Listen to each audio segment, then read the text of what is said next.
طيب بسم الله الحمد لله والصلاة والسلام على رسول الله وعلى آله وصحبه ومن والاه.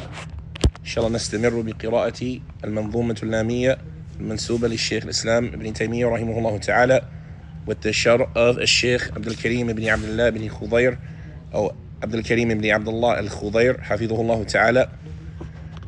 The sharh الشيخ عبد الكريم he says إن التقسيم الديني إلى أصول وفروع أمر طارئ، وشيخ الإسلام رحمه الله تعالى ينكر هذا التقسيم والتفريق أشد الإنكار، ويستنكر جعل الصلاة من الفروع مع كونها الركن الثاني من أركان الإسلام، مع جعلهم الخلاف في رؤية النبي صلى الله عليه وسلم ربه من الأصول، إذ مقتضى ذلك أن هذه المسألة أهم مما يتعلق بالصلاة.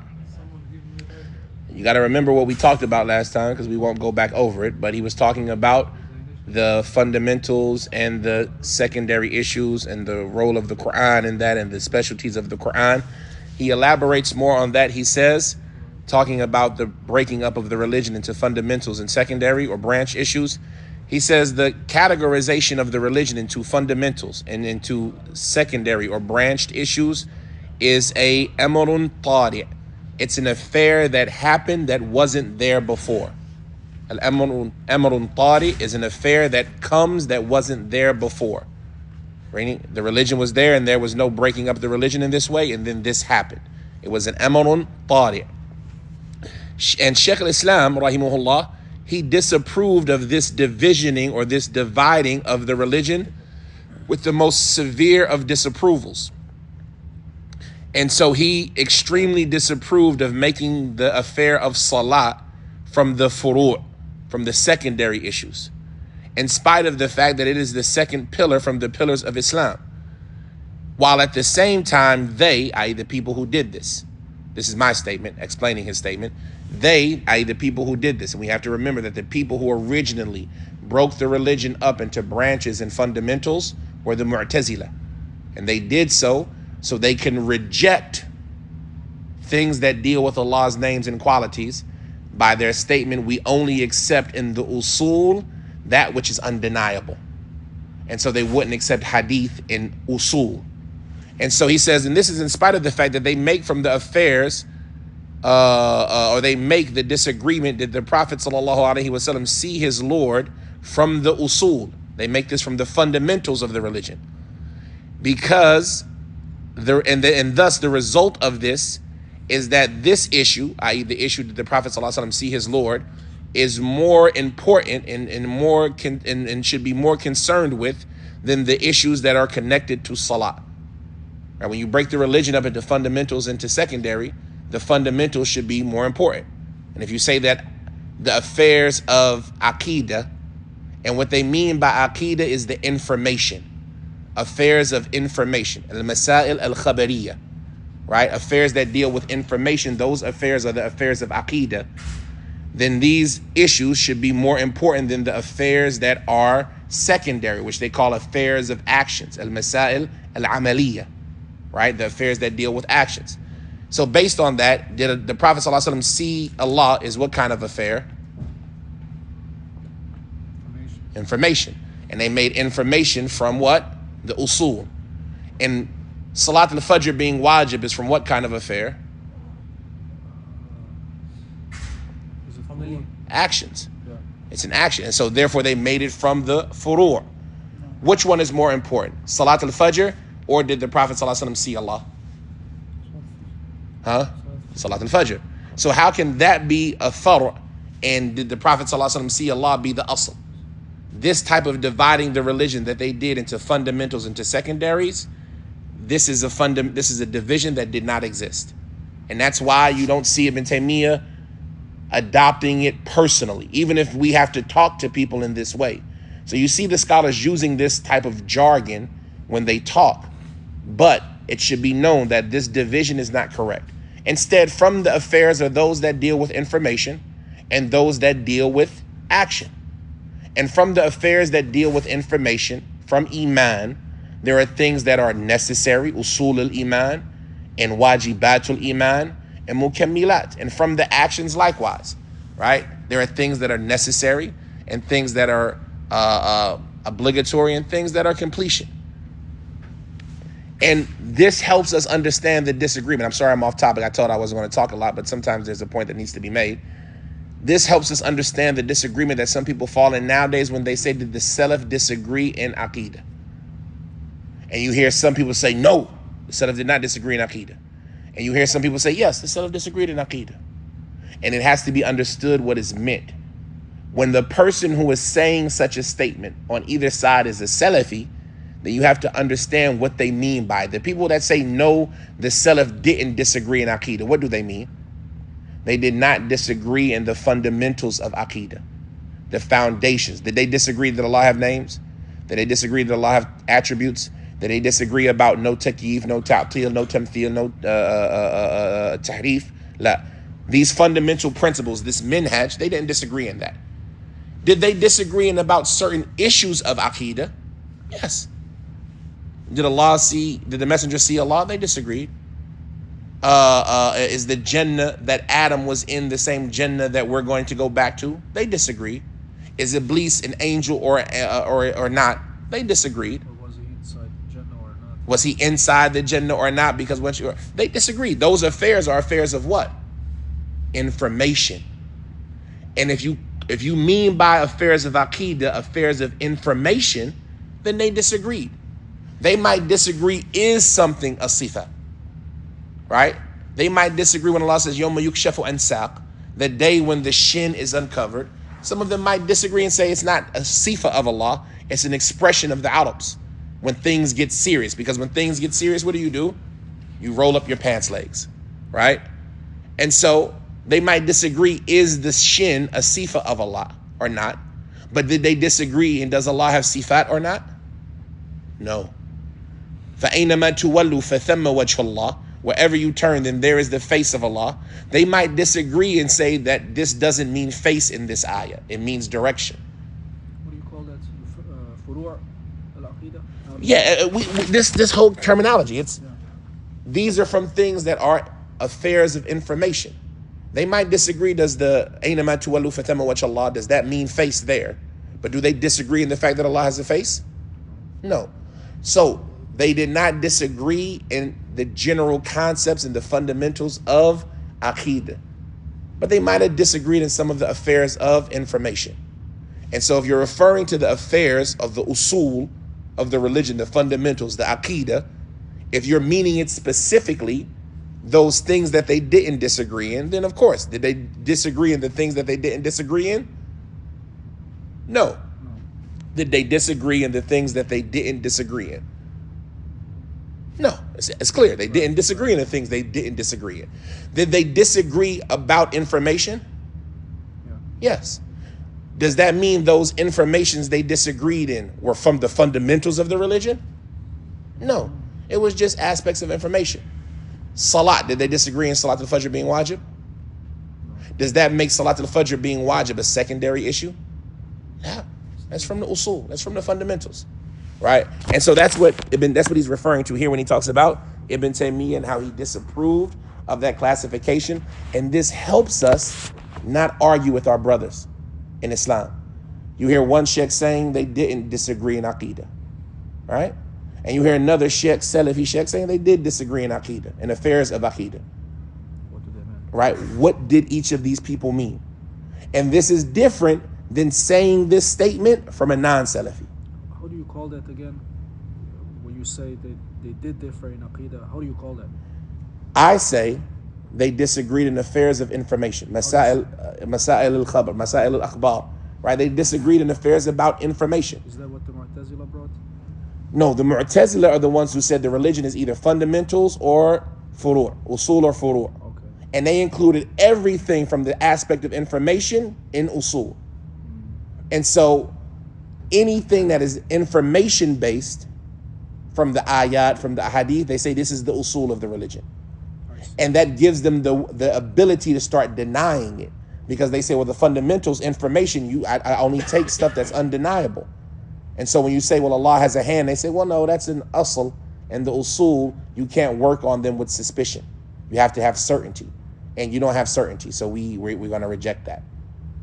But it's because they made up this definition of fundamentals and secondary. Because if not, we say, well, why do you accept that Salat al-Fajr is wajib? Well, that's a secondary issue. Yalla akhi, but that's something that's from the fundamentals of Islam. Right? It's the second pillar of Islam, is Salat. You think Salat is less important than knowing what kind of tree Adam and Hawa ate from? Okay, that's irrelevant. You see what I'm saying? But Salat is a fundamental. But according to their definition, what kind of tree Adam ate from would be from the usul of the religion. You see what I'm saying? Because Salah is already agreed. No, because Salat is an action. And what kind of tree Adam ate from? Is that an action or information? Information. And information to them is fundamental. And action is secondary. Okay, zakat versus what kind of tree Adam ate from. Which one is more important? Zakat. But zakat is an action. They automatically say secondary. See what I'm saying? So we say المسألة الخبرية هي الفروع. Nah, we don't say any of it. We say, look at the issue itself. Is this issue Allah's names and qualities fundamental or not fundamental? Is this something that Islam is based on? Names and qualities. He has names and qualities. Is that a fundamental in Islam? Is that something every Muslim needs to know? It's fundamental. Yeah, it's fundamental. You see what I'm saying?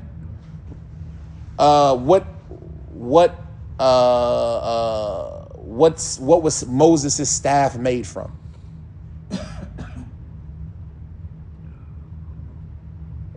Don't matter. Therefore, it's what? Not a fundamental in this religion. Your ignorance of it don't hurt you. Salat al-Fajr, your awareness of it, is it necessary or not necessary? Fundamental or secondary? It's necessary. Then it's a fundamental, right?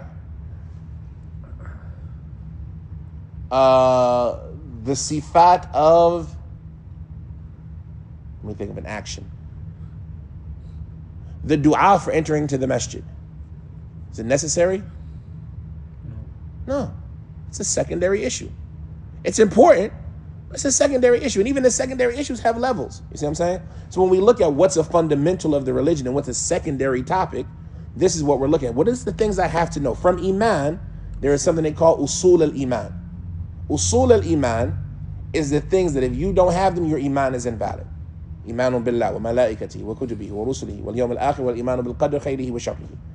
These are from the belief, from the information that is from the usul of Iman. Then you have actions that are from the usul of Iman. Salah. If you don't have salah, your Iman is what? Invalid. Then there are statements that are from the usul of Iman. Shahada. If you don't say the Shahada, your Iman is no good. That's the usul of Iman, because Iman is built upon these things. Then you have things that are from the wajibat of Iman, things that you have to do with Iman. And if you don't have them, your Iman is deficient, but you still have the base. Like, for example, siyam, right? It's from the wajibat of Iman. If a person doesn't fast on Ramadan, is he a kafir? Right? We don't say his Iman is gone. Not stealing. If a person steals, do we say his Iman is gone? Yeah, he still has Iman, but his Iman is what? Deficient. He didn't do from the wajibat of Iman. And then you have things that are from the completion of Iman, right? They're not from the fundamentals. They're not even necessary, right? But making your brother equal with yourself, or preferring your brother over yourself, should I say, right? Al-Ithar. Is that wajib? Is that from the fundamentals of Iman? If you don't prefer your brother over yourself, you're a kafir? Is it from the wajibat of Iman? If you don't prefer your brother over yourself, you're sinning? But if you prefer your brother over yourself, then you've done what? You've reached a higher level of Iman. وَيُؤْثِرُونَ عَلَىٰ أَنفُسِهِمْ وَلَوْ كَانَ بِهِمْ خَصَاصَةٌ. So there's a difference in levels of things, but to try to fit everything into one or two categories, that's the defect, the mistake that they did, and they did it with an agenda. Because if you lump all of the information together and you say it's a fundamental, it sounds better when I tell you, well, a fundamental, I need a stronger proof than that, akhi. You can't just give me this halfway proof, you guys. I need proof that is undeniable. And so they say all the fundamentals, I need proof that's undeniable. And so they say, well, no proof from the Quran or the Sunnah to them is undeniable. because there's always possibilities. And so they say the only thing that's undeniable is our intellect. And so we reject that which our intellect doesn't agree with. All of this is from their agenda, and that's why Ibn Taymiyyah criticized it, ashadd al-inkar. All of this is an introduction from the author. And like I said, we went off topic because we say we're going to not try to comment too much, but sometimes the point needs to be understood what he's referring to. He says, وَلَا شَكَّ أَنَّ هُنَاكَ أَرْكَانًا فِي الْإِسْلَامِ وَفِيهِ أَيْضًا فَرَائِض وواجبات ومستحبات وفيها أولويات فلو تعارضت هذه المطلوبات من قبل الشارع فالمفاضلة بينها أمر مطلوب حيث يجب أن نبدأ بالأهم فالأهم ولكن ليس معنى هذا أن المفضول فرع لا يؤبى به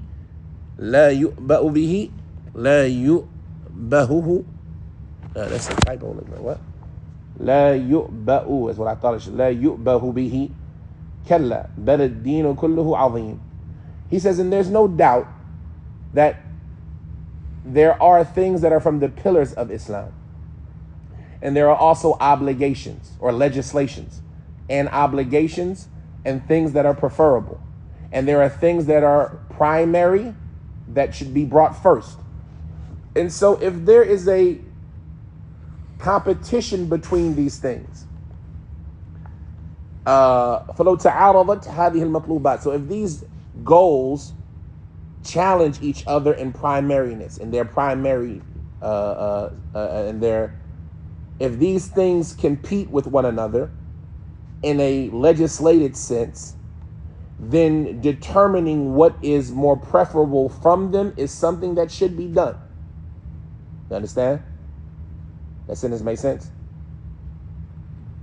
But he says, to the extent that we should only begin with what is most important and then follow that what is secondly most important.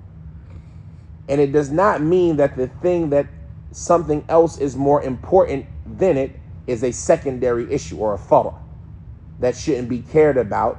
Instead, all of it is from the religion and all of it is great. You understand? So yes, we understand that there are things that are more important than others in the religion. Aqeedah is more important than Salat. Salat is more important than Hajj, right? Hajj is more important than smiling at your Muslim brother. You see what I'm saying? But it doesn't mean that the thing that was more important is the less important thing. It doesn't matter. It's a secondary issue, right? Because the religion is, all of it is great. He says, وَمَسَائِلُ الْاعْتِقَادِ الْخِلَافِ فِيهَا بَيْنَ الصَّحَابَةِ نَادِرٌ جِدًّا. This is an important point. Right, this sentence right here, because I'm harping on this issue because a lot of Salafis have become divided because of these type of statements, and they don't understand how there is an agenda to divide them because of it. You often hear that the Salaf didn't disagree in Aqeedah, and I didn't make the point earlier, but I'm gonna make it again now.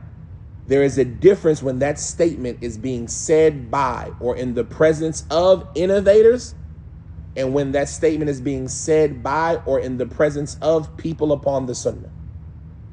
When that statement is being said by the innovator or in the presence of the innovator, we do not go into detail and try to point out, and we say, no, the Salaf didn't disagree in Aqeedah, because they're going to use it for falsehood. And so we cut the door short on them. We close the door in their face. Did the Salaf disagree in Aqeedah? We say what? No. When we're talking to a deviant or in the presence of deviants, or a deviant says this, we challenge it. No, the Salaf didn't disagree in Aqeedah. When we're talking to a Salafi or in the presence of the Salaf, we're in a place of education and information where details are sought after to increase our knowledge. Did the Salaf disagree in Aqeedah? We say what? With the fundamentals. Huh? Do we just say yes? Or? We don't say yes like that. No, we say it's rare. But they would because what is Aqeedah? Things that you... The usul. No, we just said. What is Aqeedah? Fundamental. Things that you believe. Oh. That's why it's called Aqeedah, because it's al-qalb ta'qadu alayha. The heart is tied on it like a knot. So, do you believe Iblis was an angel? Yeah. If you say no, that's your Aqeedah. I say yes. I believe Iblis was an angel. Right? And so therefore, the point of it is did the Salaf disagree in Aqeedah? They disagreed about this issue. Yeah. So it's true to say the Salaf disagreed in Aqeedah. But because their disagreement was rare, it's also true to say they didn't disagree in Aqidah. See what I'm saying? And because their disagreement in Aqidah wasn't a disagreement in the fundamentals of Aqidah, it's true to say that they didn't disagree in Aqidah. And so we have to understand it. And that's why the author says here, and in the affairs of Aqidah, the disagreement amongst the Salaf or between the Sahaba is very rare. If somebody tries to get you and say, well, see, this shows that Abdul Karim is a deviant. He said the Salaf disagreed in Aqidah, and it's from the fundamentals of our religion. We know the Salaf didn't disagree in Aqidah. You see how that agenda is being used? La ya akhi. The Salaf didn't disagree in the fundament. The Salaf didn't disagree in Aqidah. I agree. Because I'm talking to that group. Talking to Salafis and people of knowledge, no, they disagreed in affairs that are classified in affairs of belief. Right? Iblis being an angel or a human, or a jinn, or not an angel, should I say, is that an action? That's khabar, that's belief. And so they disagreed in that. And that's what needs to be understood. It's a similar thing, and I know I'm off topic, and so samihni, but it's important sometimes these points need to be made. Sometimes you hear this statement, are the Asha'ira from Ahl Sunnah? Yes or no? The Asha'ira, are they from Ahl Sunnah? They're not, but they're closest to the Sunnah. This statement, you'll find Salaf, who have a statement one way and a statement the other way. You have to understand the different context. If I am talking to a deviant, or a deviant says it, or I'm in the presence of deviants, are the Asha'ira from Ahl Sunnah? No. No. Because they're not from the people of the Sunnah. They don't love the Sunnah, defend the Sunnah, resemble the Sunnah, exclusively accept the Sunnah. And so they're not from the people of the Sunnah. They have a different methodology. Right.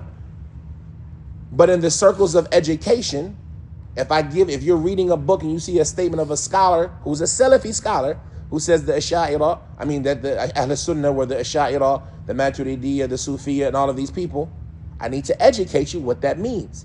What they mean is Ahl Sunnah as opposed to Shia. Right? You got Shi'i and Sunni. And so are the Asha'ira Sunni? From that aspect, yes. But if I'm in the presence of a person of deviance where they could take advantage of my statement, I'm going to make sure that they know no, Asha'ira are not Ahl Sunnah. Because we know what we mean when we say Ahl Sunnah right now. And we're not talking about as opposed to Shia. We're talking about, are they on the Sunnah? But in a certain circle, when I'm educating somebody, and I say, well, no, you got people who adopt the Sunnah or claim the Sunnah, and those who don't. The Shiite are different than the Ash'ari are different than the Shiite. And so from that aspect, the Ash'ari, are they from Ahl Sunnah? From that aspect? No. Yes, from that aspect. From the fact that they're not Shia. Oh, yeah.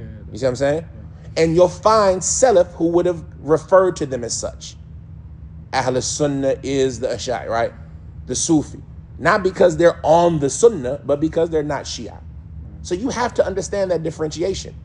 But because they're not on the Sunnah, is it correct to say that they're not from Ahl Sunnah? Yes.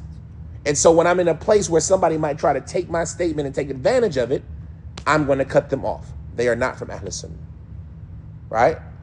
And so those are examples of things. And so this statement of his, it seems like a throwaway sentence, but it's an important one because somebody will take advantage of you with it. وَمَسَائِلُ الْاِعْتِقَادِ الْخِلَافُ فِيهَا بَيْنَ الصَّحَابَةِ نَادِرٌ جِدًّا. That is a statement of fairness, not hyperbole. And the affairs of Aqidah, the disagreement of the Sahaba regarding them is very uncommon, right? In all the affairs of Aqidah. He says, وَأَكْثَرُهَا مِمَّا اتُّفِقَ عَلَيْهِ بَيْنَهُم. And the majority of the affairs of Aqidah are things that they all agreed upon. And from the things that they all agreed upon, I say, are the fundamentals of Aqidah, the minhaj in Aqidah, right? How do you get to the results? How do you apply the results, right? even if they disagreed in some of the specific issues. He says, وَأَمَّا مَسَائِلُ الْأَحْكَامِ الْعَمَلِيَّةِ. You see how you refer to it? أحكام العملية, مسائل العملية. He says, وَأَمَّا مَسَائِلُ الْأَحْكَامِ الْعَمَلِيَّةِ فَالْخِلَافُ فِيهَا كَثِيرَةٌ بَيْنَ الصَّحَابَةِ وَالتَّابِعِينَ وَهَذَا أَمْرٌ مَعْرُوفٌ وتبعا لذلك فما اتفق عليه الصحابة سواء أكان من الأصول أم الفروع لا مندوحة لأحد عن القول به وما اختلفوا فيه فلأهل النظر فيه سعة وللمتأهل أن ينظروا ويرجحوا ما يظهر له بالدليل ويعمل بما يعتقد ويدين الله به ويدين لله به. Right, this is a great statement right here. He says, as far as the matters of rulings that relate to actions, then the disagreement between the Sahaba and the Tabi'een are abundant. Things that deal with actions, the disagreement amongst the Sahaba and the Tabi'een in those fields are abundant. And this is something that is well known. Any educated person, I say, knows this. This is something that is well known. He says, and following that, then whatever the Sahaba agree about, regardless if it is in affairs of quote unquote fundamentals or from the affairs that are quote unquote furu', then there is no allowance for anybody to say something other than that. Whatever the Sahaba agreed on, it's you have to adopt it.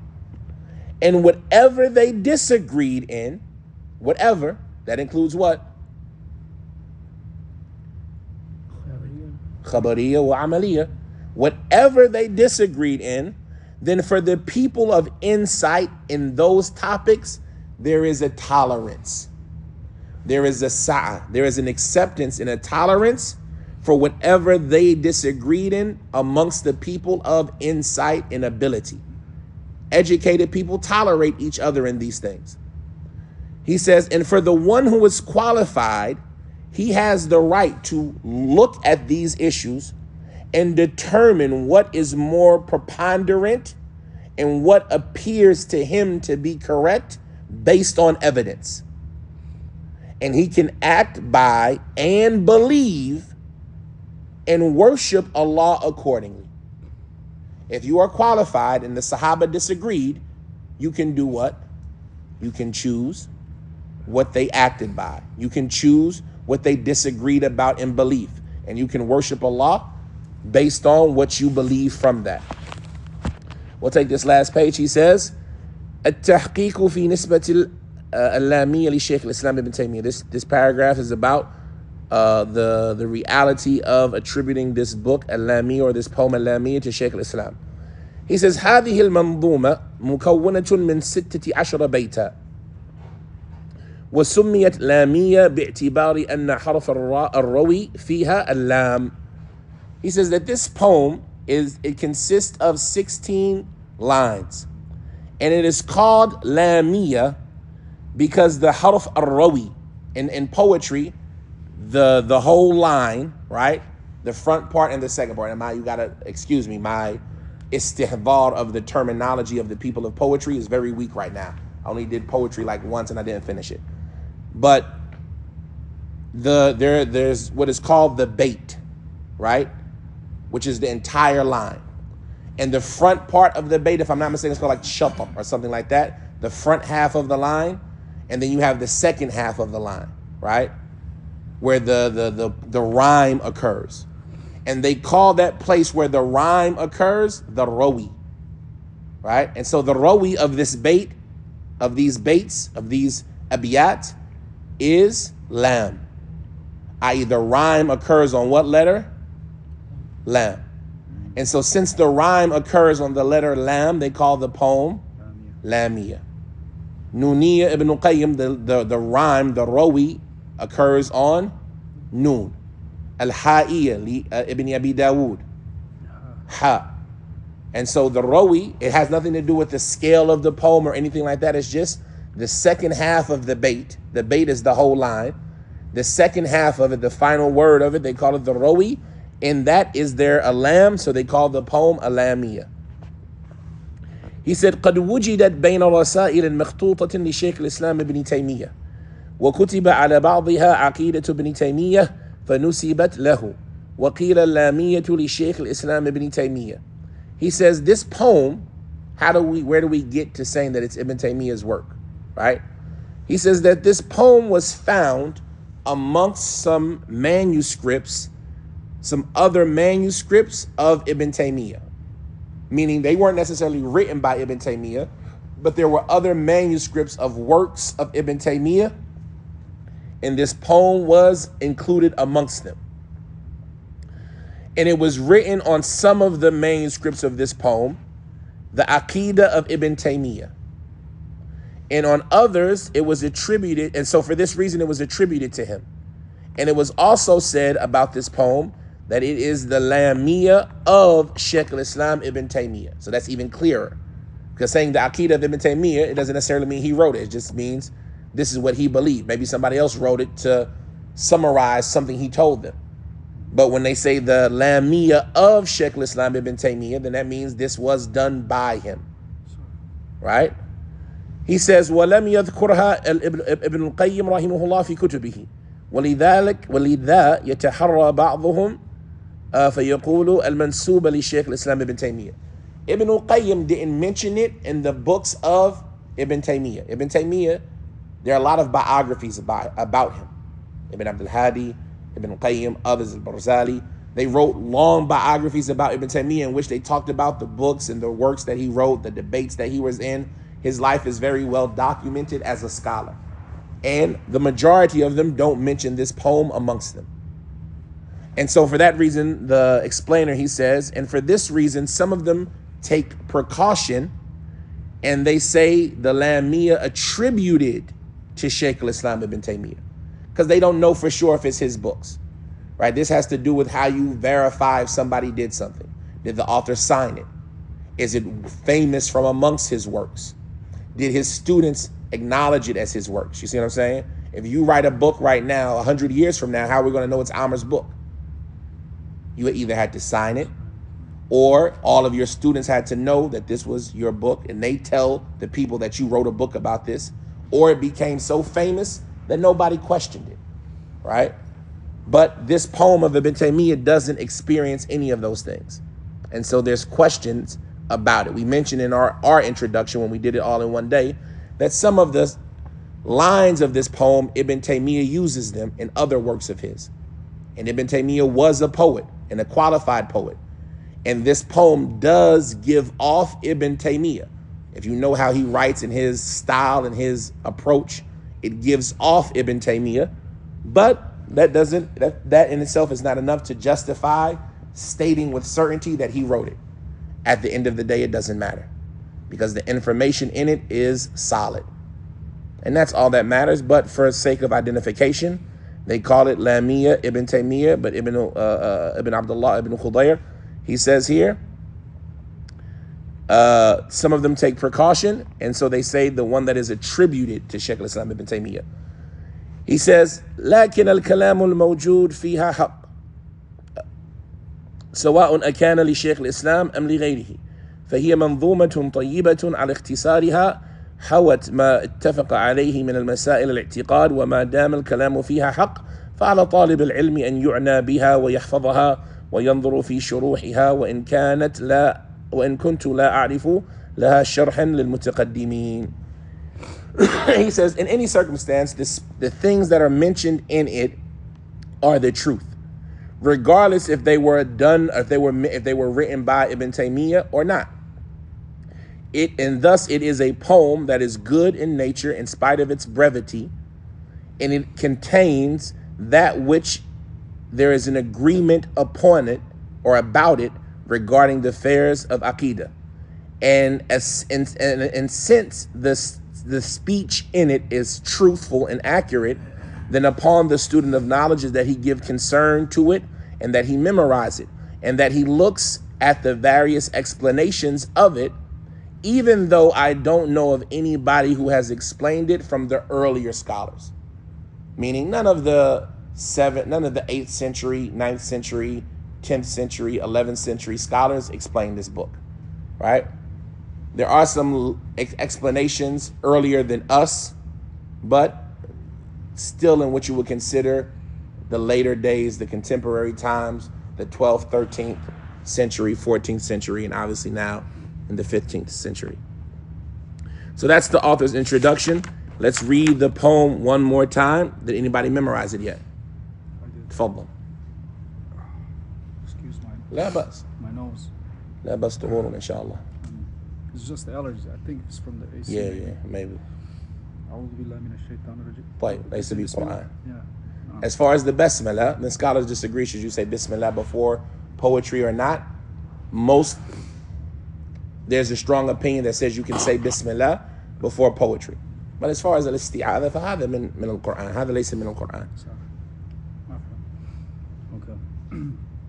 يا سائلي عن مذهبي وعقيدتي رزق الهدى من للهداية يسأل اسمع كلام محقق في قوله لا ينثني عنه ولا يتبدل حب السحابة كلهم لي مذهب ومودة القربى بها أتوسل ولكلهم قدر على وفضائل لكنما الصديق منهم أفضل وأقول في القرآن ما جاءت به آياته فهو الكريم المنزل وأقول قال الله جل جلاله والمصطفى الهادي ولا أتأول وجميع آيات الصفات أمرها حقا كما نقل الطراز الأول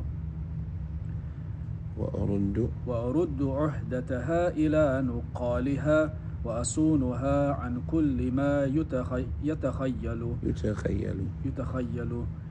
قبحا لمن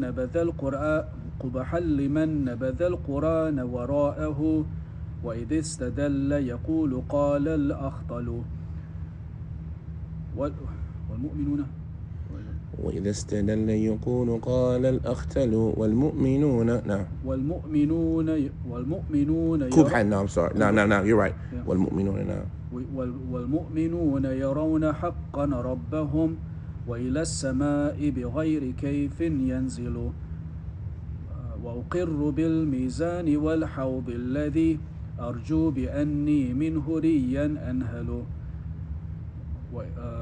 وأقر بالميزان وأقر بالميزان والحوض الذي أرجو مني أنهل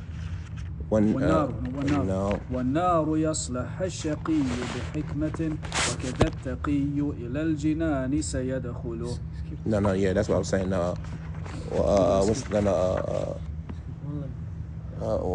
Before that, وأقر بالميزان والحوض الذي أرجو بأني منه ريا أنحل وكذا الصراط وكذا الصراط يمد فوق جهنم وكذا الصراط. Okay, in this book they got Jahannamin. Yes. I know a Jahannama with Alif Itlaq. But go ahead, no problem. Should I say موحدون or مسلمون? I say موحد. وموحد فموحد ناج وآخر مهمل والنار يصلح الشقي بحكمة وكذا التقي إلى الجنان سيدخل هذا اعتقاد ولكل حي عاقل. نعم. ولكل حي عاقل في قبره عمل يقارنه هناك ويسأل هذا اعتقاد الشافعي ومالك وأبي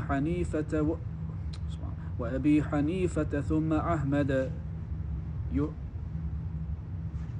مهمل ينقل نعم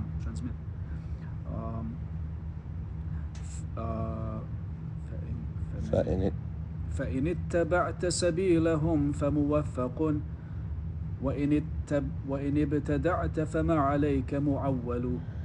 يا سائلي عن مذهبي وعقيدتي رزق الهدى من للهداية يسأل اسمع كلام محقق في قوله لا ينثني عنه ولا يتبدل حب الصحابة كلهم لي مذهب ومودة القربى بها أتوصل ولكلهم قدر وفضل ساطع لكنما الصديق منهم أفضل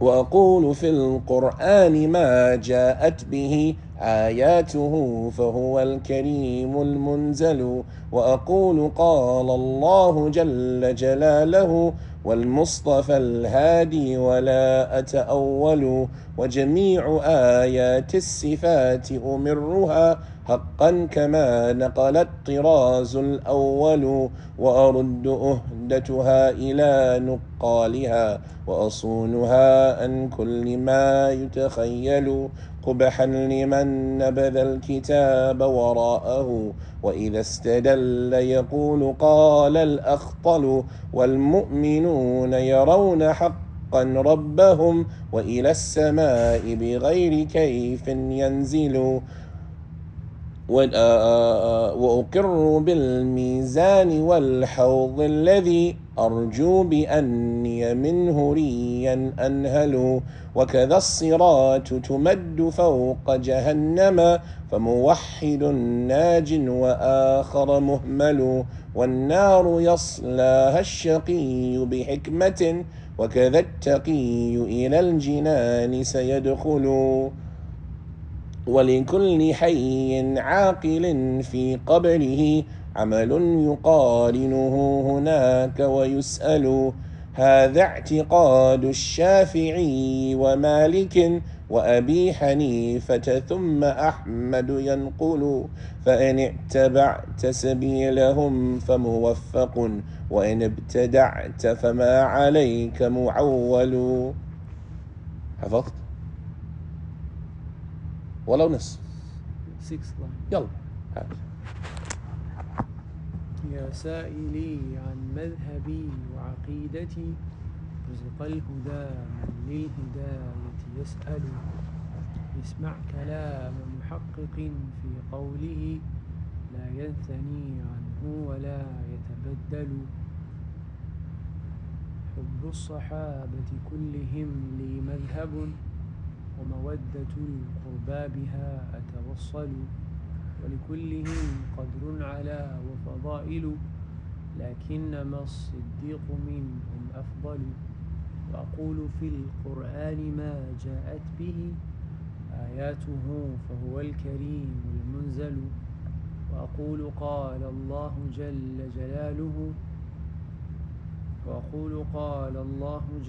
جلاله والمصطفى الهادي ولا أتأول وأرد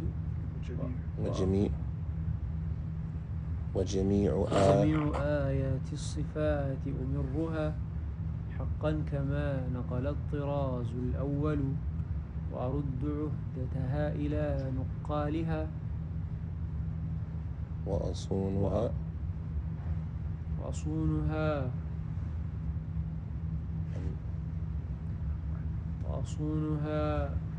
عن كل ما يتخيل. هذا أهم ما في البيت.